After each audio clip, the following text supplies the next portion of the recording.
Okay, so for those of you sitting on the floor, Chatzot is going to be at about 12:47. That's about 10 minutes before my shiur is over. Okay. Do you hear me better now? Can you hear me this time? Do you hear me better now? Once it kicks in?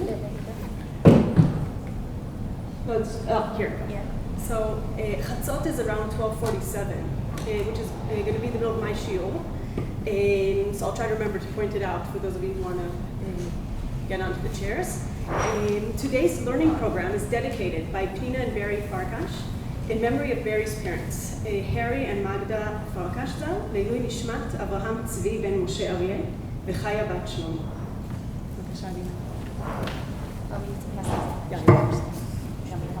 No, it's okay.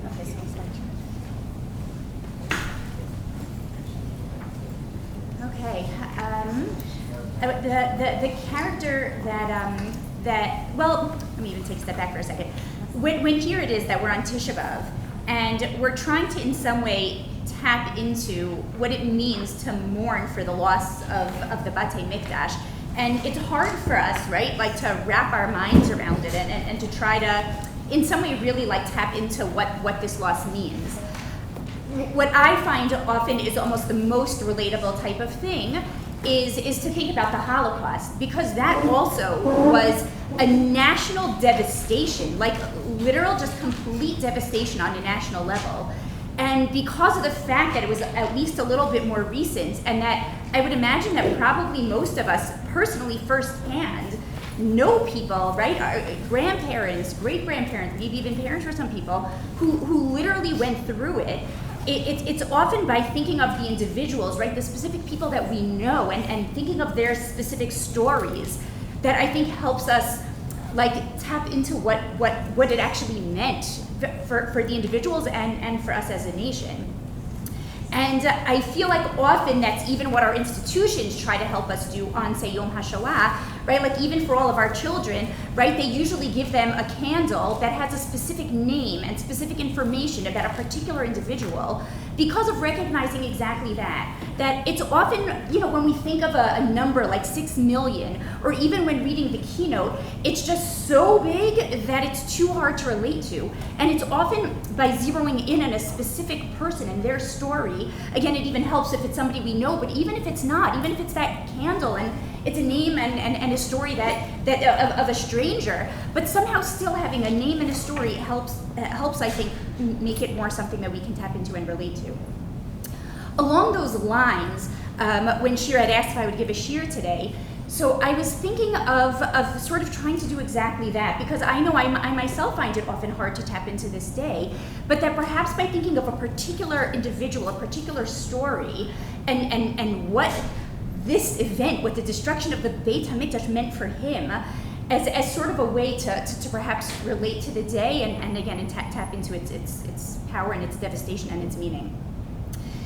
When thinking of individuals, there's actually a whole bunch that we have that in some way, you know, tap into the Rabban both. Again, we even have two, right, by Rishon and by Sheni.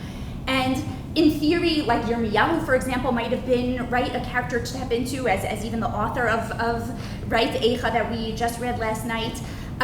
Even so, I have to say that for me, the character that I most think of when I think of the Rabban is Rabban Yochanan ben Zakkai. And so he's sort of the individual that I kind of want to almost like put ourselves into his shoes. What it might have been like to be Rabban Yochanan ben Zakkai, and the decisions and the position that he was in as, you know, the Rabban is pending and then actually happens.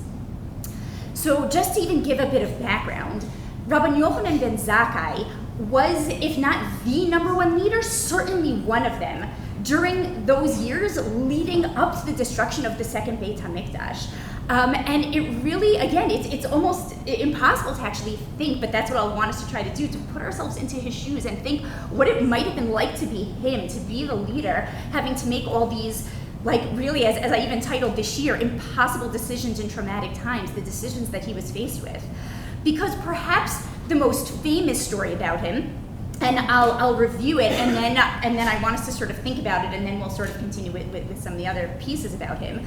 But probably the most famous story about him is the story where basically, Jerusalem was under siege.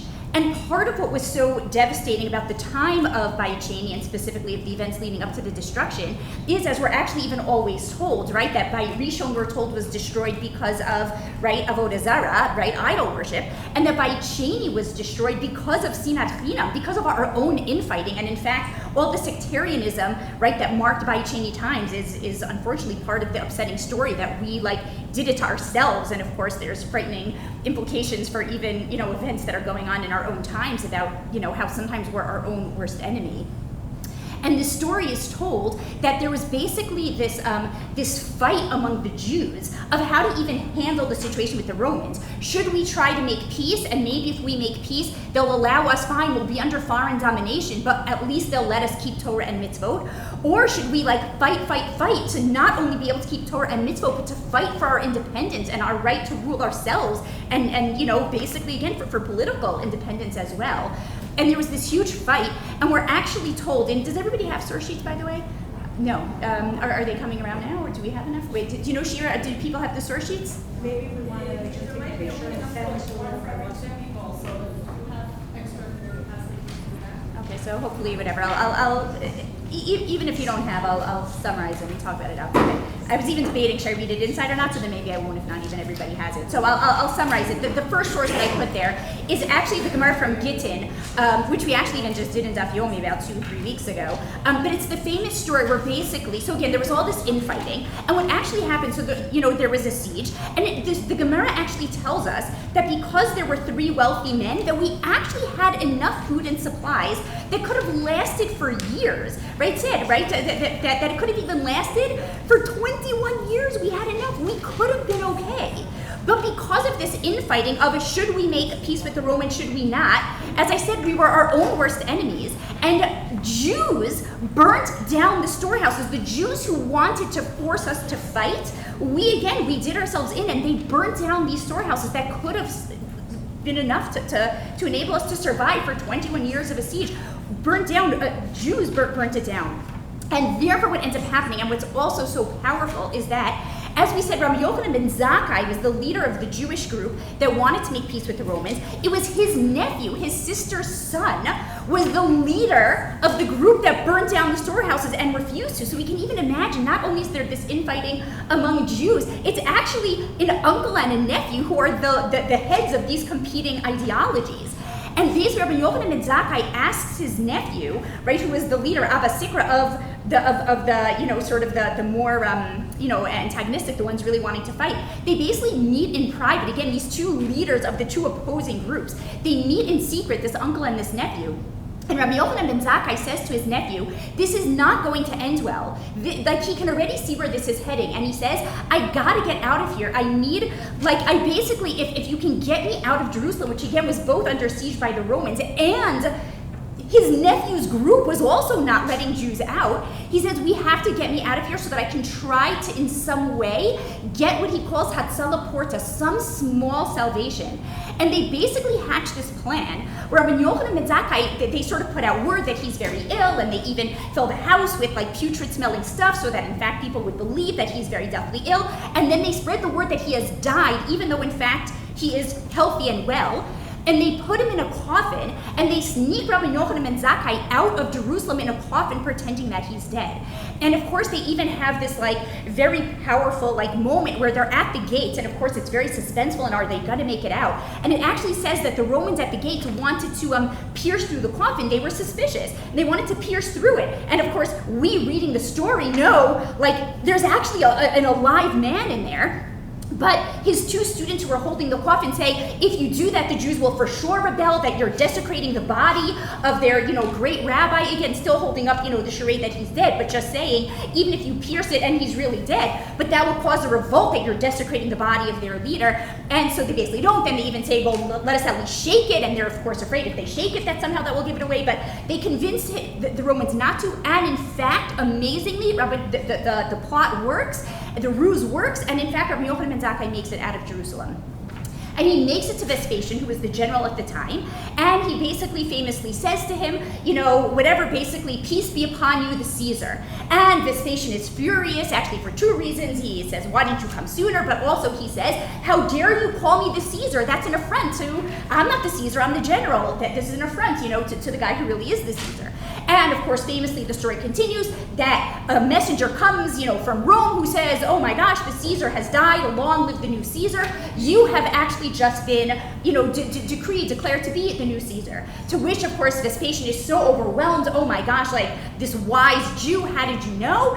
That he then says, famously, right, basically, ask me for something and I will grant you your request. And here is that moment that, again, to try to put ourselves into Rabban Yochanan ben Zakkai's shoes, I do not envy him for a single second. He is standing there and has to make this decision. What does he ask for? And quite famously, he says, right, let me find it on the sheet for those who do have it, but again, if you don't, it'll be okay. He says, I actually even bolded it. So for those who do have the sheets, you can see it pretty easily, right? I bolded and underlined it, so you can see where the bold underline starts, right? That's where basically, right, Vespasian says, Elobai minai mide de etema. Says Vespasian, ask for me something and I will give it to you. And again, it's that moment that I want us all to take almost like this moment to think about, like, if we were Rabban Yochanan ben Zakkai, what would we ask for? And famously he says, Amar le, Tainli Yavne v'chachameha. Grant me Yavne and its wise men, right? He basically says, give me this small little dot of a Jewish town to preserve that and to preserve and be able to reconstitute the Sanhedrin there. That's his request. In addition, he asked for a doctor for Rabbi Tzadok, who had been fasting to try to stave off the Churban, and he also asked to preserve the chain of Rabban Gamliel, to preserve the Davidic dynasty. But the critical request is that line of Tainli Yavne v'chachameha. Now, often people kind of stop in hearing this famous story and stop there, right? And we tend, right, to view him, that's actually what I was thinking about, to view Rabbi Yochanan ben Zakkai as this hero who enabled the continuation of Judaism. Fascinatingly, the very next line of the Gemara, which again, some people do continue to read, but often people kind of stop here at that line of the Tainli Yavne v'chachameha. But actually, in the very next line of the Gemara, the rabbis criticize him. Again, for those who have the sheets, but if not, I'll just read it, you'll be able to hear it, right? It actually then says in the next part, the part again that's still bold, Kari ale Rav Yosef, v'itema Rabbi Akiva. So either it's Rav Yosef or Rabbi Akiva, the famous Rabbi Akiva, who's definitely, like in all of our minds, this big Jewish hero. Either, again, we're just not sure it's Rav Yosef or Rabbi Akiva who says it. They say about Rabban Yochanan ben Zakkai at this moment, they apply to him the pasuk from Yeshayahu, Meshiv chachamim achor v'da'atam yisakel. That God sometimes turns wise people backwards and makes foolish their wisdom. Meaning basically sometimes God blinds the wise. Clearly meaning saying, what the heck was he doing? He's generally a smart guy. What did he do here? And it says, he should have said to Vespasian, to leave us alone this one time. Meaning, they're up in arms about what on earth did Rabban Yochanan ben Zakkai do over here. He was granted this golden opportunity to ask for Jerusalem, to ask for the Beit HaMikdash. What was he thinking? Again, Rabbi Yosef and Rabbi Akiva are up in arms for Rabbi Yochanan ben Zakkai. They're saying he's no hero. He had the opportunity to stave off the Churban, and he didn't ask for it. And again, they apply to him that pasuk of, God sometimes blinds the wise and, removes from them their wisdom. Fascinatingly, the Gemara itself tells us why he didn't. Tells us, it's true, you read this line and you can't help but think they're right. What was he thinking? Why didn't he ask for Jerusalem? And the Gemara itself says, Behu Savar, he, Rabbi Yochanan ben Zakkai, thought, Dilma Kulei Hai Lo Avid. Maybe if I go for the gold and I ask for Jerusalem and I ask for him to leave the Beit HaMikdash alone, it will be too much. The Hatzala Porta Nami Lo Have. And then I won't even have managed to vouchsafe for the Jewish people even a small salvation. Meaning, Rabban Yochanan ben Zakkai, at that moment, literally standing in front of his patient, has to make this decision of saying, right? I mean, totally lahavdil, like, but I sort of picture, right, on the game shows, when, right, let's say they've already earned, $500,000, dollars, and their shekel or whatever, right? And then they're told, right, you get one more question, double or nothing. If you get this one extra question right, but it's up to you. If you want to ask for it, right, you get it right, you'll double, right? You'll walk away with $1 million, right? But if you get it wrong, then you walk away with nothing.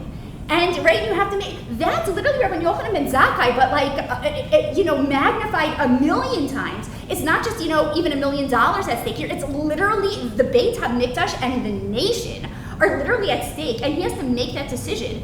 Do I go for the gold? Do I do like the double? Do I go for the million? Do I ask for the Beit HaMikdash? Do I ask for Jerusalem? But if I get it wrong, double or nothing, I could walk away with nothing. And he literally on the spot has to make that decision. And fascinatingly, we know that he makes the decision to, so to speak, not go for the gold. He says, Tein li yavne v'chachameha.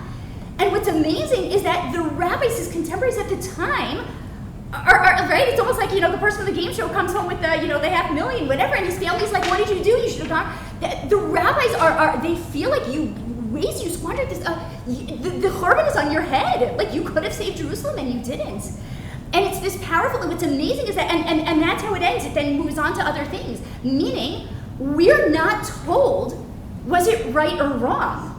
We have no idea. We don't know. Did he make the right decision or not? And we'll never know. Because, again, and that's such a powerful lesson for life, right? Like, whenever we have to make a big decision, whether to make aliyah, right? Where to live, what career, we don't know what our path would look like if we went the other way. So we'll never know, and we don't know. Had he asked for Jerusalem, would Vespasian have given it to him?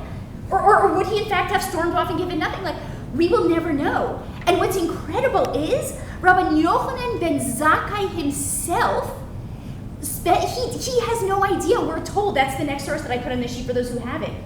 The Gemara in Brachot actually tells us that when he was on his deathbed, his students came to, visit him, and he's crying. And the students say, why are you crying? And he basically answers, again, I won't fully read all of it in text, I know everybody has, but I'll read the critical line. If you turn to the back, right? He gives them a few different reasons why he's crying, and then the part that I underlined, he says, not only that, again, he gave a few reasons, but then he says, Ela sheyesh lefanai shnei derachim.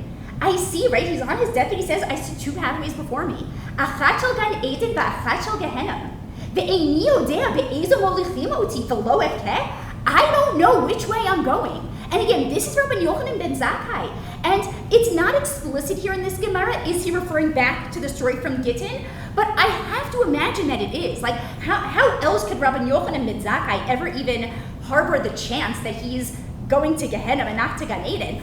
I have to imagine that when he's literally there on his deathbed, not knowing what is going to happen when he gets up there, I would have to imagine it's because he himself is not sure. It's the Rabban on his head. It's a crazy thing to think about. And again, I leave it to all of us to think, is he a hero or not? And by the way, it's really incredibly powerful to think. I don't know if any of you saw, maybe it was 2 summers ago or 3, whatever, but like there was that movie that was playing in the theaters, which I even think was like a sort of only an Israel moment, right? You could have in a regular movie theater playing Agadot HaChorban, right? And it was a whole movie about the Chorban that was incredibly powerful. And overall, I thought it was amazingly well done. But interestingly, for anybody who saw it, I'm actually curious, how many of you have seen it? Did anybody see it? Oh, a whole bunch. Oh, I'm so glad. Oh, they even had, I saw it actually in the theater in one of the, but fascinatingly, the character of Rabban Yochanan ben Zakkai, if you remember, they portrayed him as a weakling. I don't know if any of you remember, but like he was like a very like weak character who's like just very fearful. He was almost like portrayed as a coward in the movie. And again, I can understand why, right? In what we've seen, he sort of appears to take the cowardly side and not go for the gold and just ask for Yavne v'chachameha. And again, as we see, he himself is not sure. And again, like, sort of leave it to all of us to think for a second. Like, what do we think? Like, right? To sort of take that second and think, like, hero, not hero, like, right? It's amazing to realize he himself was not entirely sure. I'm actually curious. I don't know if it will work to try to take whatever, but I'm curious to actually take thoughts at this moment. If anybody wants to try to say, I'm curious what people think. Hero, not hero. Any thoughts? Actually, I'm curious. Yeah.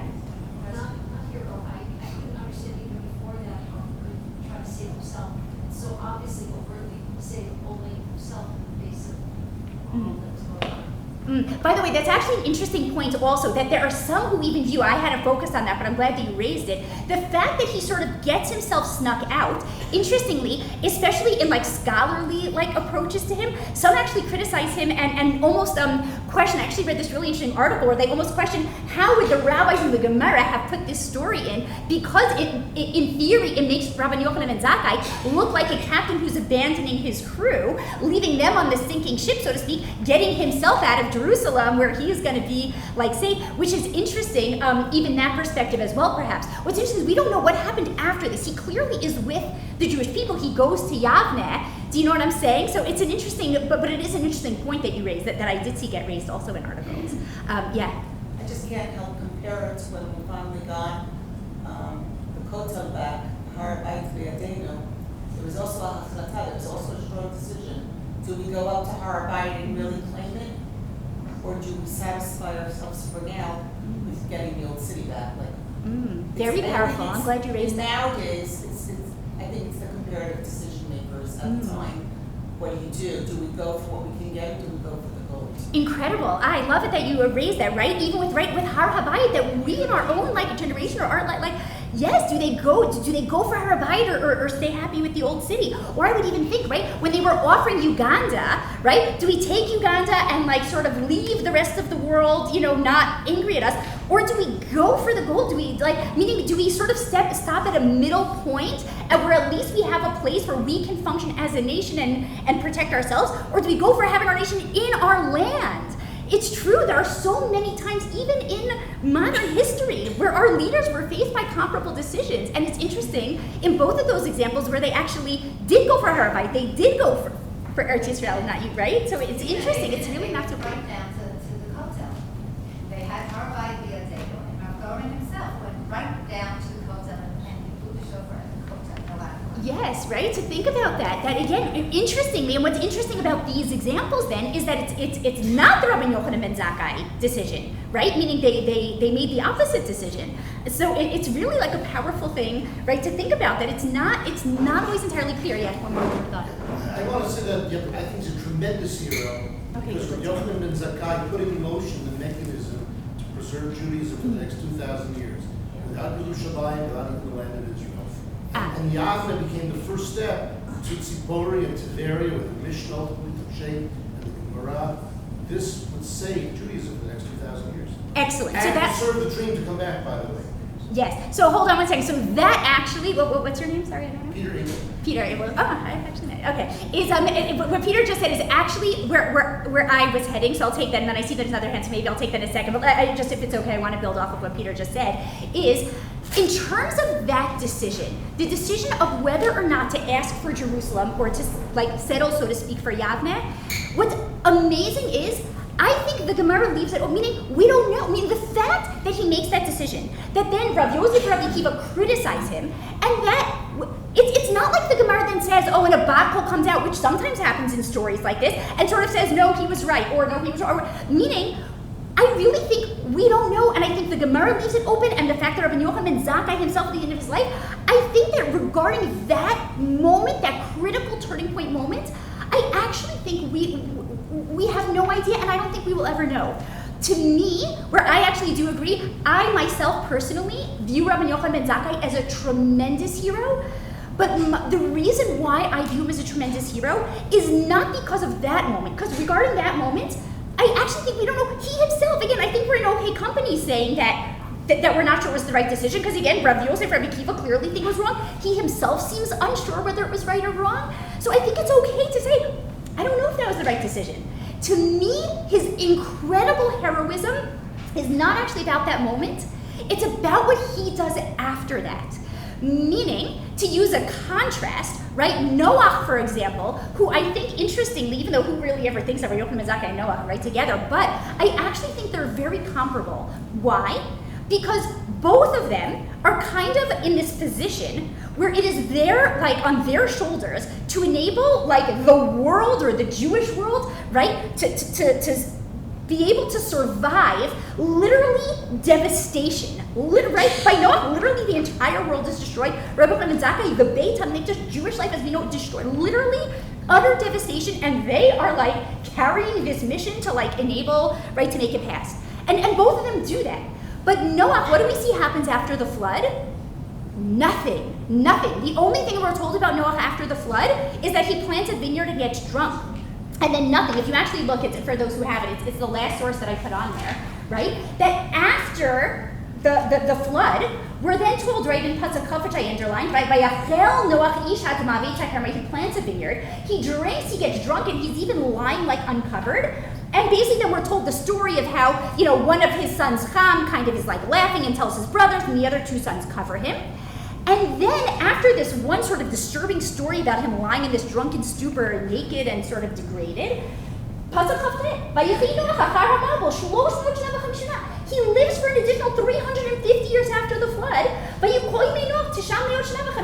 He lives for 950 years and he dies. Meaning, what to me is so glaring about these psukim is, like, he was given this golden opportunity to, like, do something with the world. Do you know what I'm saying? And nothing. The only thing we hear is him lying in this drunken stupor naked, but even after that, do something, rebuild. Nothing. Now again, he helped the world survive and he gets something for that.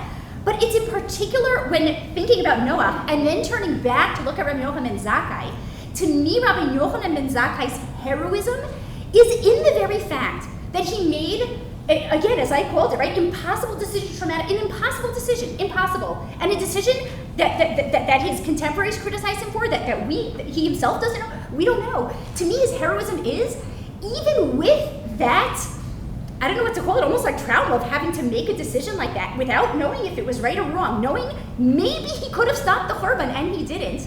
And yet, what do we know about Rabbi Yochanan ben Zakkai after this? A ton, right? The polar opposite of Noah.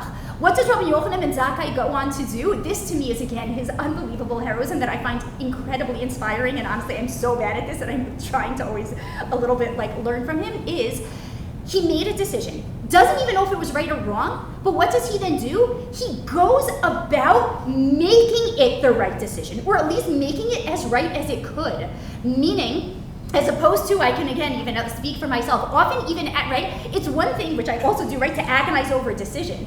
The part that's really not healthy is even after making it, often looking back and being like, well, how might it have played out if I had made the other decision? Would that have been better? What might it have looked like?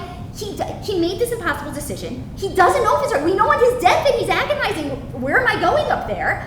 But he doesn't let that paralyze him. He made the decision and he runs with it, right? And that doesn't just run with it. He goes about, exactly as you had said, he goes about rebuilding Am Yisrael. Now again, who knows? What might have happened had he asked for Jerusalem?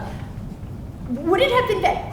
Maybe it would have been, but he doesn't know, and we'll never know. He made a decision, he takes it, and to me, again, his heroism is not in the decision he made itself. It's in what he does with that decision. He takes that decision, he goes Yavna, and again, in stark contrast to Noah, who helped Am Yisrael survive, or helped the world rather survive, but then doesn't do anything with it. Rabbi Yochanan ben Zakkai goes to Yavne, right? And also in that we see that even though perhaps it might look like he was sort of saving himself and leaving the sinking ship, but he doesn't leave the sinking ship, right? Like, he goes to Yavne, he doesn't flee, he doesn't just like, you know, sort of disappear into, you know, the Roman society and sort of, okay, save his own skin. He goes to Yavne, and what we hear from him after is, I think, amazing. And again, to me, this is his heroism.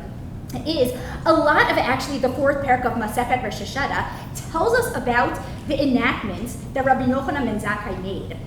And I put a bunch of them here on the sheet. For example, right, one of the decisions that he does, one of the enactments that he makes is, and that's what I have here, is that in general, right, when Rosh Hashanah falls on Shabbos, we're familiar with this, right? This is what we do, right? And it actually happens quite often, that Rosh Hashanah falls on Shabbos, and what do we know? That then we don't blow shofar, right? And it always feels like something is missing, right? Rosh Hashanah without shofar.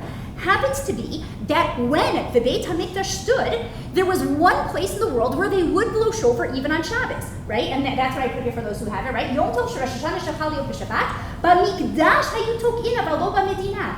Right? They would blow shofar in the Beit HaMikdash even on Shabbos, which meant that once the Beit HaMikdash was destroyed, in theory, and again, this is the reality that we live with, the reality we live with is when Rosh Hashanah falls on Shabbos, in fact, we don't have shofar that day. Yes, and there's something fundamentally lacking from our Rosh Hashanah that year, but like, that's what it is.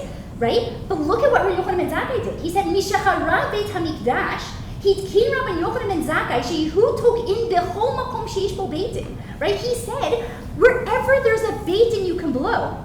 And interestingly, if you take a look even, actually there was this debate, we'll read even the non-underlined part, it says, I'm Rabbi Elazar, Lo Hitkin Rabbi Yochanan ben Zakkai Ela B'Yavne Bilvad. Meaning, there was actually a debate about what was his enactment. Did he say Yavne is the new Beit HaMikdash, so to speak? That when the Beit HaMikdash stood, that was the one and only place in the world where you could blow shofar in Rosh Hashanah, and he was effectively replacing the Beit HaMikdash with Yavne and saying, now you can blow in Yavne, only in Yavne? Or was he even saying every place with the Beit Din? You're not even dependent on one particular place anymore. Meaning, again, was he saying, yes, we still need one place. Before that was the temple in Jerusalem. Now it's going to be Yavne. Or was he even saying, let's wean ourselves off of any sense of being dependent on one particular place. Any place with a Beit Din, go ahead, blow shofar. You don't need to be dependent on one particular place. What's remarkable, though, is the end of the takana was, the underlined part,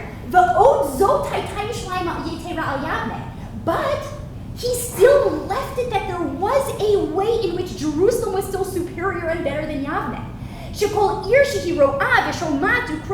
any place that was even close to Jerusalem, could even just like see it or hear whatever, sort of in a travel distance, took in, they could blow. Whereas in Yavne, they could only blow in the Beit Din. In other words, what is remarkable about what Rabban Yochanan ben Zakkai is doing here is, once again, it's sort of like impossible decisions, traumatic times. He's striking this almost impossible balance where on the one hand, he wants to wean us off of our dependence on Jerusalem. He wants to make us realize Judaism can continue even without Yerushalayim, even without the Beit HaMikdash. On the other hand, on the flip side, he doesn't want to go in that direction too far because he does want to keep us remembering Yerushalayim, remembering the Beit HaMikdash, continuing to be yearning for it. It's literally almost this impossible balance, right? Like, how do I make us not dependent but still yearn for it? And we see him trying to literally strike exactly that balance here where he says, you can blow even outside of Yerushalayim, you can blow in Yavne or any place with a Beit Din, but he still maintains that Yerushalayim had like an element even better that any place even in the vicinity could blow, whereas Yavne only in the Beit Din. So again, he's trying to say, you don't need Yerushalayim, but don't forget it. It still was superior to Yavne, and trying to sort of strike that impossible balance of keeping our hearts and minds on Yerushalayim while not making us dependent. And we see that in a second way also, which I also find incredibly powerful, where the second example that I brought here on the sheet also was in relation to Sukkot. We can see that he did a lot relating to the Chagim, right? And why?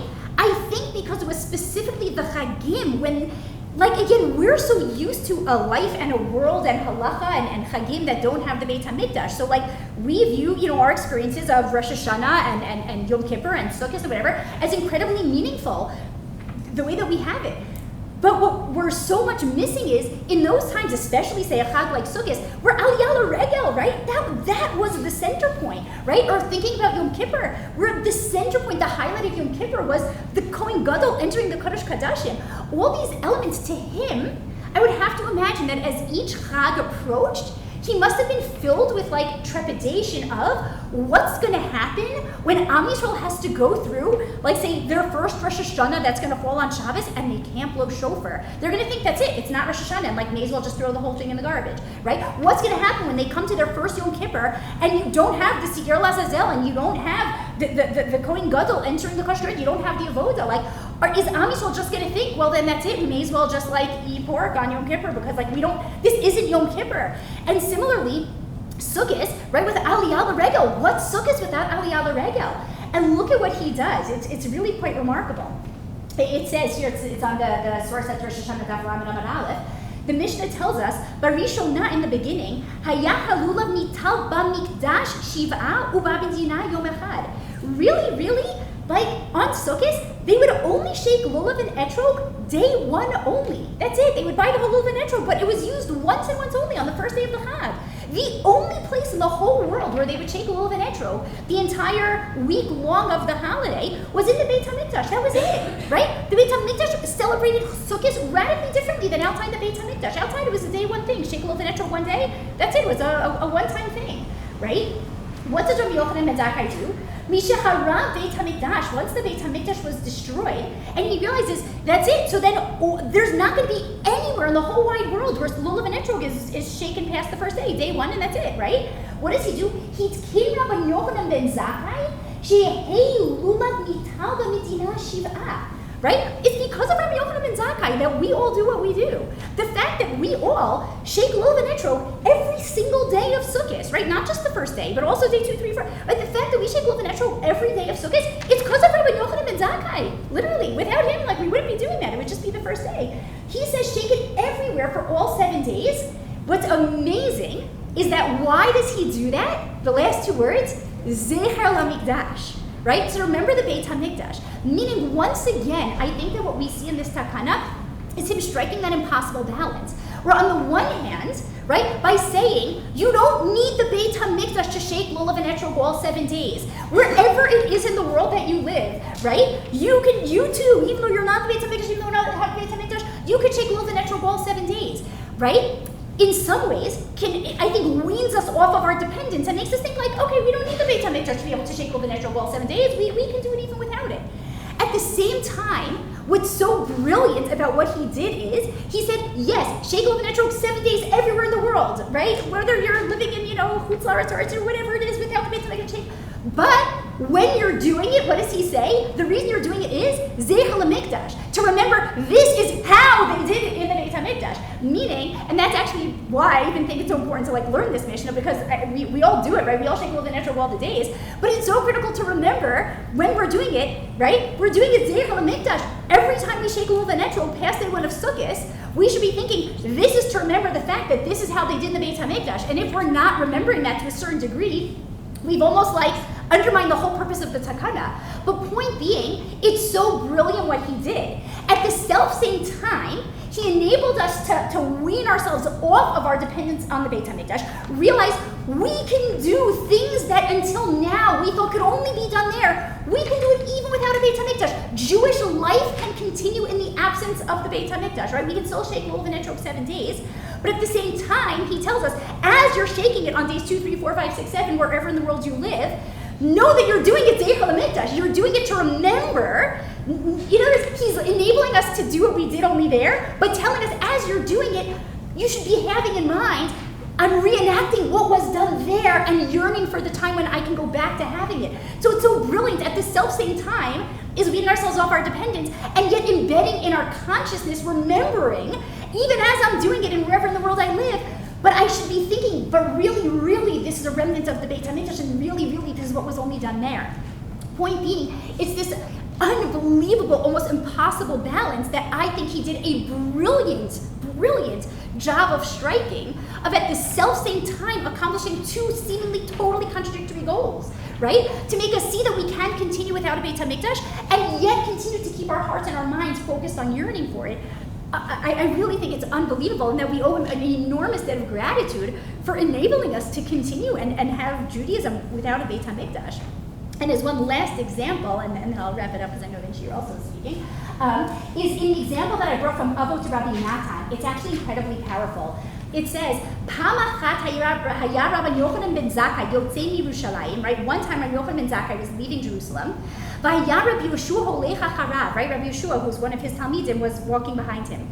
V'ra'ah Beit HaMikdash charev, right? And he saw, right? Again, they literally lived through the destruction, and they see the site totally, destroyed. Am Rabbi Yochanan, right? It's Am Rabbi Yeshua. Oy lanu al zeh shehu charev, right? He's right, mourning this terrible sight that they're seeing of the destruction. Makom shmechaprim bo avonotim shel Yisrael, right? How are we going to get atonement now that we don't have the Beit HaMikdash with its karbanot anymore?